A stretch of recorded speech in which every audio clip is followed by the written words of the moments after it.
சென்னையில் மழையால் தேங்கிய நீரை அகற்றும் பணி முழுவீச்சில் நடைபெற்று வருகிறது. சென்னை வடக்கு, தெற்கு மற்றும் மத்திய மண்டலங்களில் தாழ்வான இடங்களில் தேங்கியிருக்கும் மழைநீரை மாநகராட்சி ஊழியர்கள் ராட்சத மோட்டார் கொண்டு வெளியேற்றி வருகின்றனர்.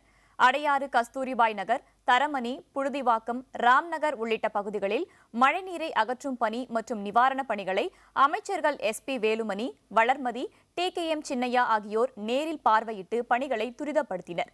இதேபோன்று கோபாலபுரம், மதுரவாயல் உள்ளிட்ட பல்வேறு இடங்களிலும் மழைநீரை வெளியேற்றும் பணி தீவிரமாக நடைபெற்று வருகிறது. போரூரில் மழைநீரை வெளியேற்றும் பணியை அமைச்சர் PV ரமணா நேரில் ஆய்வு செய்தார்.